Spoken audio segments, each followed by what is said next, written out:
Sir, ನಿಮ್ ಗೊಬ್ಬರನ ಕುಳೆ ಕಬ್ಬಿಗೆ ಹಾಕ್ಬೋದ್ರಾ?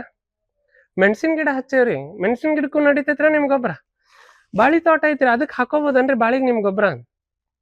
ಇವೇನ್ ಗೊತ್ತನ್ರಿ ನಮಗ್ ಬರೋ ಪ್ರಶ್ನೆಗಳು. ಭಾರಿ ಅಜೀಬ್ ಅನ್ನಿಸ್ತೈತ್ರಿಪ್ಪ. ಇದ್ಯಾಕೆ ಹಿಂಗಂತ ಹೇಳಿ ನಾನು ಬಾಯ್ ಬಡ್ಕೊಂಡೆ. ನಮ್ ಗೊಬ್ಬರ ಬೇಕಾದ ಬೆಳಿಗ್ಗೆ ಬೇಕಾದ ಸಮಯದಾಗ ಬೇಕಾದಷ್ಟು ಪ್ರಮಾಣದಾಗ ಹಾಕಿದ್ರು ಏನ್ ತೊಂದ್ರೆ ಇಲ್ರವ. ಬಿರು ಬಿಸಿಲಾಗ ಸಹಿತ ನೀವು ಗೊಬ್ಬರ ಕೊಟ್ರು ಏನೂ ಸಮಸ್ಯೆ ಇಲ್ಲ ಅಂತ ಎಷ್ಟ್ ಹೇಳಿದ್ರು ನಂಬಿಕೆನ ಹುಟ್ಟಾತಿಲ್ಲ. ಯಾಕೆ ಹಿಂಗಂತ ಹೇಳಿ ಕೂಲಂಕುಷ್ ವಿಚಾರ ಮಾಡಿದಾಗ ಹೊರಗೊಂದ್ ದೊಡ್ಡದ ಗದಲ್ ನಡೆದೈತೆ ಅಂತ ಹೇಳಿ ಗೊತ್ತಾತು. ಬೀಜ ಹಾಕು ಮುಂದಾಗೊಂದು, ಬೀಜ ಹುಟ್ಟಾಕೊಂದು, ಎಲಿ ಬಿಡಾಕೊಂದು, ಎತ್ತರ ಆಗಾಕೊಂದು, ದಪ್ಪ ಆಗಾಕೊಂದು, ಹೂ ಬಿಡಾಕೊಂದು, ಕಾಯಿ ಹಿಡಿಯಾಕೊಂದು, ಕಾಯಿನ ಕಾಳು ದಪ್ಪ ಹಾಕೊಂದು, ಅದಕ್ಕೆ ಮಿಂಚ್ ಬರಾಕೊಂದು ಅಂತ ಹೇಳಿ ಒಂದೊಂದೊಂದೊಂದು ಹೊಡ್ಕೊಂತ ಹೊಂಟೇವಿ.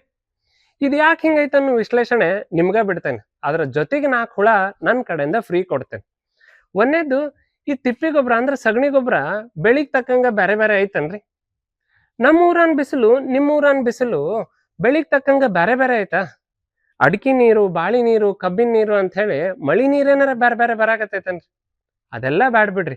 ನಾವು ಸಣ್ಣವ್ರಿದ್ದಾಗ ಒಂದ್ ರೊಟ್ಟಿ, ದೊಡ್ಡವ್ರಾಗಾಕ ಒಂದ್ ರೊಟ್ಟಿ, ಮೀಸಿ ಬರಾಕ್ ಒಂದ್ ರೊಟ್ಟಿ, ಹೊಟ್ಟಿ ಬಿಡಾಕ್ ಒಂದ್ ರೊಟ್ಟಿ ಅಂತ ಹೇಳಿ ಬೇರೆ ಬೇರೆ ರೊಟ್ಟಿ ಏನಾರ ತಿನ್ನಾತೇವನ್ರಿ? ಏನ ಅನ್ರಿಪ್ಪ, ದೇಹದ ಬ್ಯಾಲೆನ್ಸ್ಕಿನ ಬ್ಯಾಂಕ್ ಬ್ಯಾಲೆನ್ಸ್ ದೊಡ್ಡದಾಗ್ಬೇಕಾಗೈತಿ.